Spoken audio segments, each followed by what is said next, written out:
Hello everyone, good morning and welcome back. In this video, we are going to see how a suspect of rape was exonerated using DNA technology.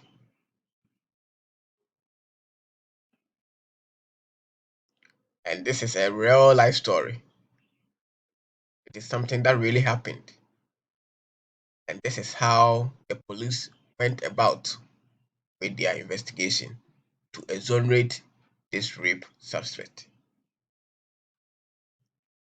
So, this will be our outline. You have a look at the overview of rape, what rape is. You also look at the brief facts of the case, what really happened after police investigation. Then you have a look at the materials that were retrieved from the crime scene for analysis. We also look at the sample that was taken from the suspect and also the sample that was taken from the victim. Then we will look at the various forms of analysis that was performed by the scientists. We will look at one of the analyses, that's serological testing. Then we will look at DNA profiling. We will come to the results and then conclusion. But then before we continue, please don't forget to subscribe to this channel. Hit the bell, like and share this video. Hit the bell so that anytime I upload a new video, you will get notified. So don't forget to subscribe to this channel. Thank you.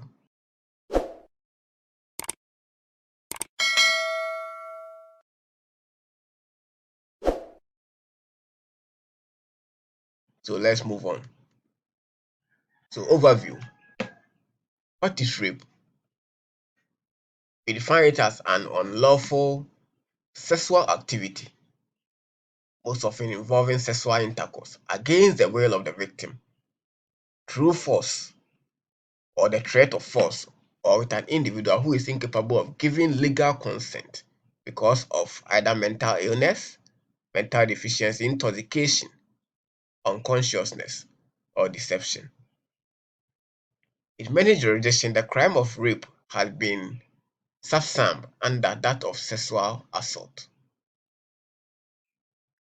Rape was long considered to be caused by unbridled sexual desire, but it is now understood as a pathological assertion of power over a victim.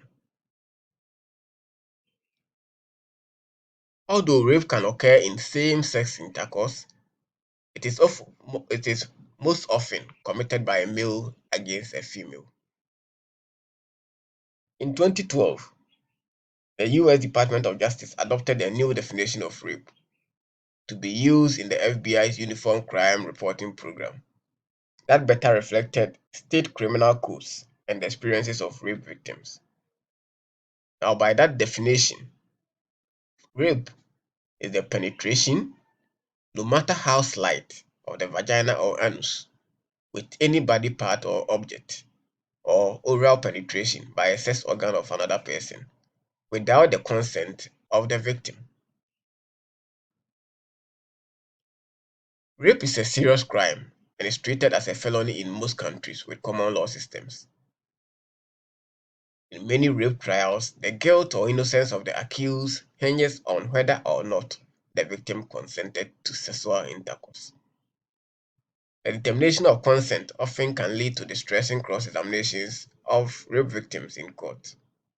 As a result, many rape victims choose not to report the crime to police or refuse to press charges against their assailants. So let's look at the brief facts of the case at hand. In May 2019, at 10 p.m., a 21-year-old lady was going home after close of work. She was attacked and robbed of a bag containing an iPhone worth $1,100 and a cash of $70. The suspect, that the male suspect, dragged her into a nearby bush and forcibly had sexual intercourse with her. After the sexual intercourse, she used her underwear to wipe the semen that the rape suspect deposited in her vagina. The lady reported the case to the police after the incident. So the next day, the lady went to a washing bay nearby the place of incident, and then the lady saw the suspect. So she immediately called the police, and the suspect was arrested. The suspect was arraigned before court, but then he denied the offense and was remanded into prison custody pending outcome of investigation by the police. So this is the brief facts of the case. Now, through police investigation, police retrieve or got these items from the victim. So biological materials retrieved from the victim included one black lady's underwear suspected to contain semen. That's the underwear that the lady claimed to have used in cleaning the semen that was deposited in her by her assailant. Also, one pair of ladies' shorts suspected to contain semen. These were the shorts that she was wearing when the incident happened. Also, one black lady's t-shirt, that the t-shirt that she was also wearing when the incident happened. So these are the items that were retrieved. This is the black t-shirt that she was wearing that was retrieved after the incident. This is also the underwear, the black underwear that she was wearing that she claimed to have used in cleaning the semen after the man raped her. This is the black underwear. This is also the shorts that she was wearing when the incident happened. So these are the three items retrieved from the lady. Now, her sample was taken from the suspect because the scientists needed a sample from the suspect for the purpose of comparison to the evidence or exhibits that were retrieved from the lady. So blood sample was taken by a medical laboratory scientist and placed in EDTA tube. So this is the blood sample that was taken from the suspect. They also took sample from the victim, once again for the purpose of comparison. So they took a buccal swab sample from the victim. And this is the buccal swab sample that they took from the victim. Now, what analysis did the scientists perform? One, they determined whether the black lady's underwear contained human semen. They also did analysis to determine whether the pair of ladies' shorts contained human semen. They also did tests to determine whether the black lady's t-shirt contained any body fluid. They also tested to see whether blood sample of suspect and suspected semen from the evidence samples had any genetic resemblance. That's whether the blood sample of the suspect and then the suspected body fluids coming from the evidence, whether they were matching that genetically. They also tested to determine the source of any other body fluid found in the evidence samples.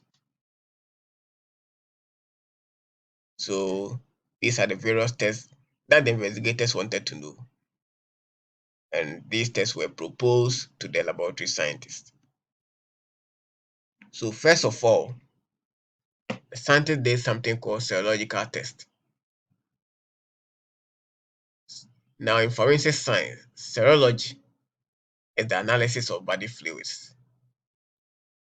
And since the investigators were suspecting the items retrieved from the lady to be containing human semen, it was necessary for the lab scientists to also test whether the suspicion of the investigators were true, whether the exhibits really contained human semen or any other body fluids.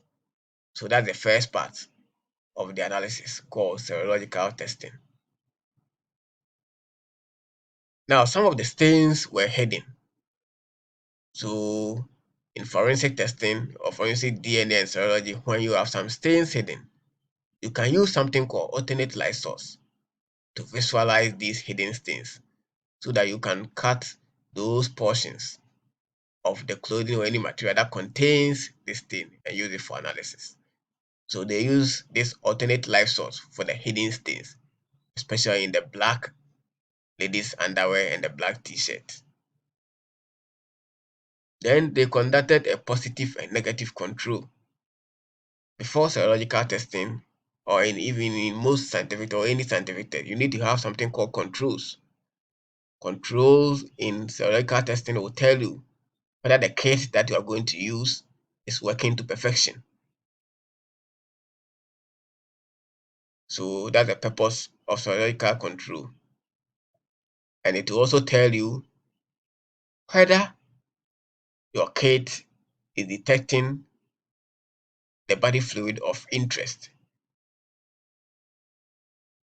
Maybe something else might be giving the positive result that you might be having.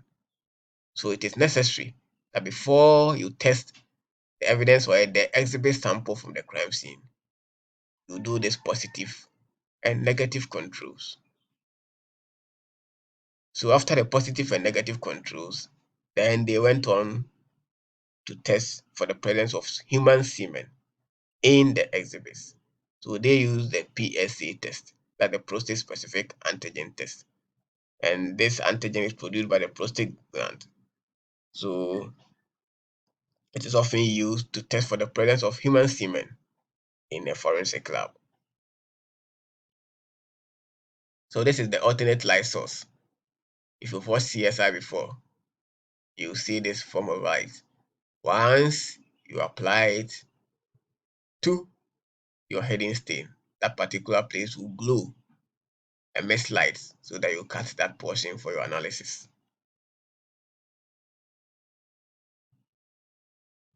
Now this is the negative control that they did. So you can see two lines.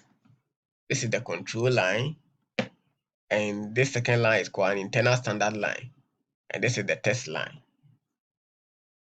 So before you do this, you bring these test components, the buffer, the cassette, to room temperature, because low temperatures can lead to a decrease in sensitivity. You then remove the test cassette from its pouch, boil for identification. That's what they did. So you then add 3 drops of a reagent blank. We have two forms of negative control. The first one is a reagent blank. That is applying this buffer alone, about 3 drops, into this wall, this area. So it will run through this place, and if indeed the cassette is working well, your negative control should look like this. The control line should appear, and the internal standard line should also appear. But the test line should not appear because the buffer doesn't contain any semen. And we also have another negative control, whereby you take a portion of the material. Let's say you have a clothing stained with semen. So you take where there is no stain, the portion of the material that has not been stained, you take that place, you put it in your buffer, and then you run through the cassette. And once again, you should have these two lines, the control line, the internal standard line. What does it mean? It is going to tell you, the analyst, that if you get a positive result, it is really coming from semen and not something in that material. If you don't do this, maybe you will not be sure whether the positive result that you have is coming from a semen or something in the clothing and not the semen. So these two negative controls are very important. The reagent blank, and then taking a portion of your material that has not been stained with the fluid of interest. And this is also the positive control. positive control is using a known semen sample. So you take a known semen sample, you take some of your buffer here. So you put the semen sample in the buffer, you let the sample come into solution. Then you apply about 3 drops in this one. Once again, it will run through. And this time around, we can see 3 lines instead of 2, as we had in the negative control. In the positive control, we are seeing 3 lines. The test line also appeared, meaning the material that we tested contained semen, or meaning the sample is human semen. Now, in the case where you have the control line appearing and the test line appearing, but there no internal standard, it means your test is invalid. Your cassette is not working well and you have to repeat it. If you have only the internal standard appearing, there was no line at the control, no line at the test, once again, your test becomes invalid. You have to test again. If you have no line appearing, it means your test is invalid. If you have only the test line appearing, it is also invalid. The presence of semen in the lady's shorts, that's a pair of shorts. And this is what they had. You can see all 3 lines appearing. The control, the internal standard, and the test line. They all appeared, meaning the lady's shorts contained human semen. Then they also tested for presence of semen in the lady's underwear, the black underwear. So they use alternate light source to visualize the portions of the material that contain human semen. So they made curtains of those places, added a buffer to it, allowed the sample to come into solution. They applied about 3 drops in this wall and allowed it to run through, and they had a positive results for semen. Now they also tested for the presence of semen in the lady's t-shirt, but they had a negative result. So after serology, they went on to profile the sample, that DNA profiling. And they went through these 4 steps, that DNA extraction, DNA quantification, amplification, electrophoresis. You can read my presentation on DNA paternity test. You understand these steps. These are the steps in DNA profiling.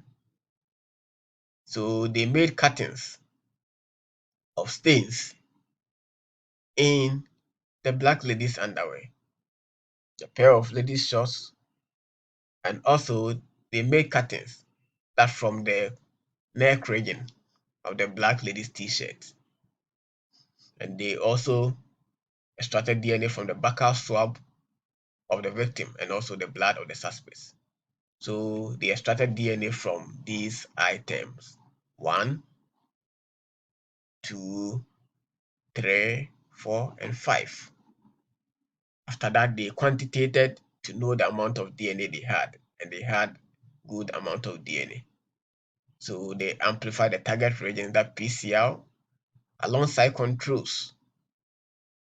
When you are doing PCR, you also add positive and negative controls to it, after which they did the electrophoresis. So they used the QIAGEN DNA investigator kit to extract the DNA. This is the QIAGEN kit manufactured by QIAGEN. So this is the QIAGEN kit. These are the various buffers in the kit. And this is what they use for the quantification. They use the 7500 real-time PCR machine manufactured by the company Applied Biosystem. You can see their name here.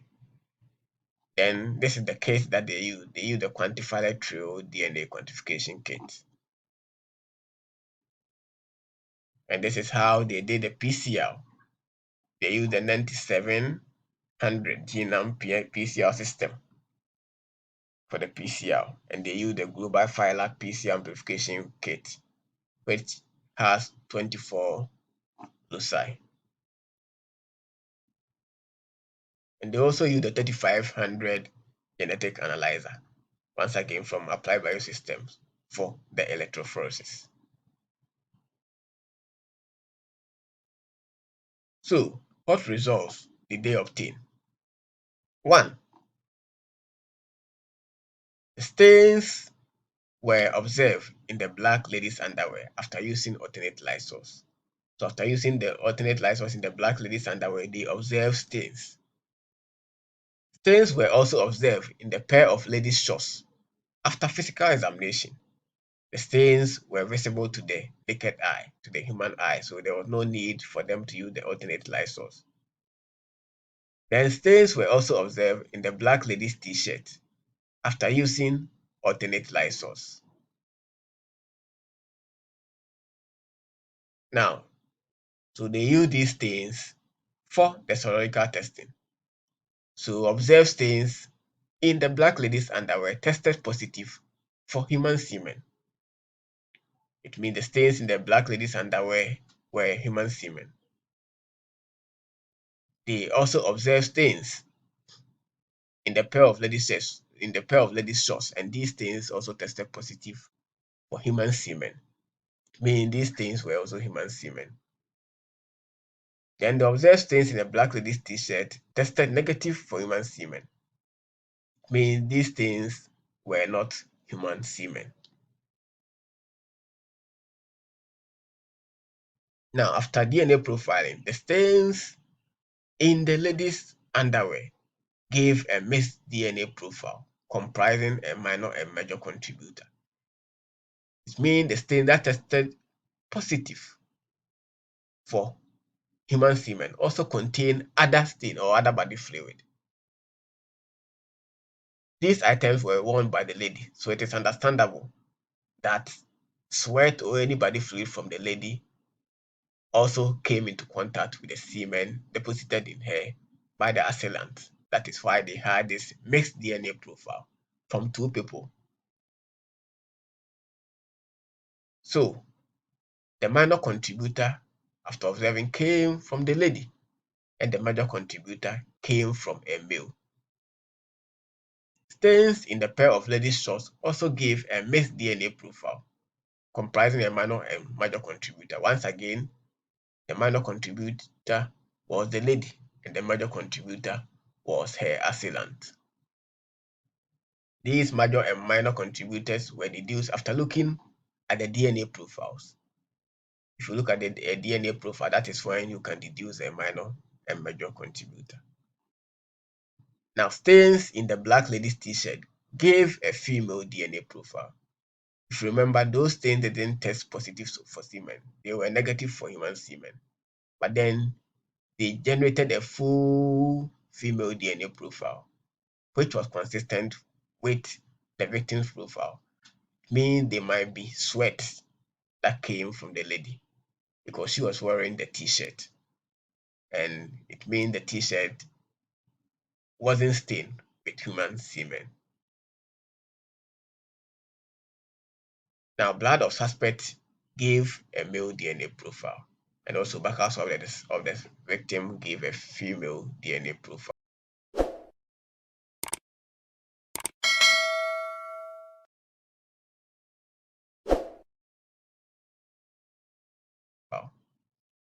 So, these are the various profiles. These are the STL loci 24. This is the mixed profile that was generated from the black lady's underwear. These are the alleles 12, 14, 16, 17, 15, 16, 18, 19, 8, 12, 13, 10, 12, 13, etc. Same thing was gotten here, or they obtained the same profile, same mixed profile after analyzing the pair of shorts too. Then this is the profile they had for the t-shirt. This is the profile they had for the suspect. This is the profile they had for the victim. So you can see profile from the t-shirt. If you look at the profile, it matches with profile from the victim. means the stain in the t-shirt, which was not semen, came from the victim, and it is likely to be sweat or even skin cells. So the sweat come with the skin cells, and then they were able to extract DNA from it.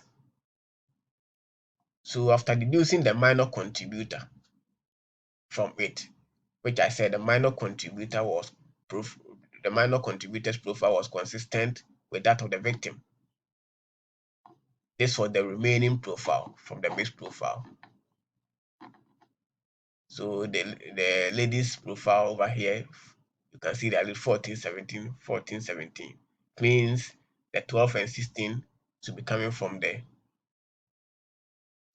our assailant, from the person who attacked the lady, who raped her. Over here, 18 and 10, 18 and 10, 15, 16. So 15, 16 should be coming here.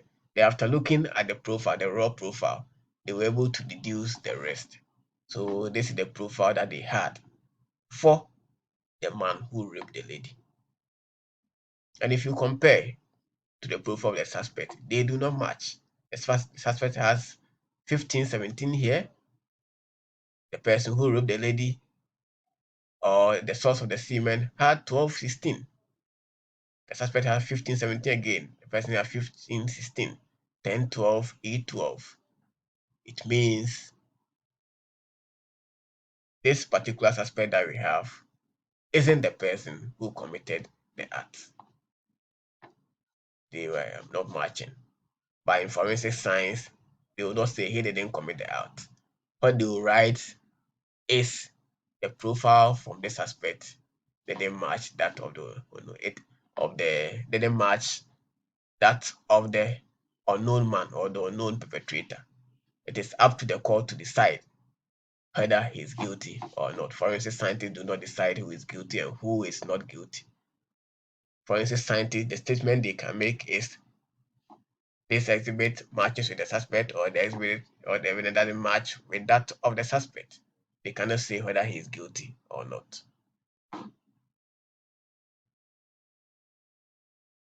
So conclusions. What conclusions came out of this whole scientific investigation?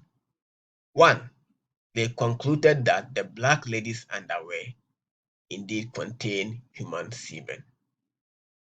They also concluded that the pair of ladies' shorts also contained human semen. Then they concluded that the mixed DNA profile that was generated from the black lady's underwear originated from the victim and an unknown male, not the suspect, but the victim and an unknown male. It means the assailant is still on the run, with the victim being the minor contributor and the unknown male being the major contributor. They also concluded that mixed DNA profile also from the pair of ladies' shorts once again originated from the victim and an unknown male and not the suspect, with the victim once again as the minor contributor and the unknown male as the major contributor. Then they also concluded that female DNA profile from the black lady's t-shirt originated from the victim alone. So the victim's profile was found in the female black lady's t-shirt. Then they concluded that suspect's DNA profile does not match DNA profile from the unknown male, who happens to be the major contributor to the profiles from the black lady's underwear and the pair of ladies' shorts.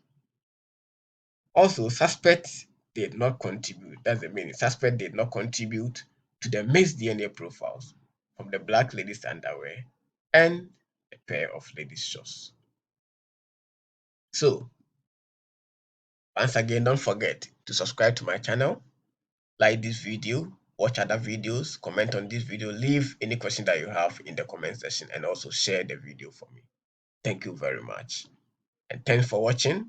We've come to the end of this wonderful investigation. This is how powerful DNA is. So this man was accused of rape, and this is how DNA or forensic science was able to exonerate this man. Forensic science is always not about getting the perpetrator or It's not just about nailing a person, it can also set a person free. This is the power of science. Thank you for watching and do have a very wonderful day. Thank you.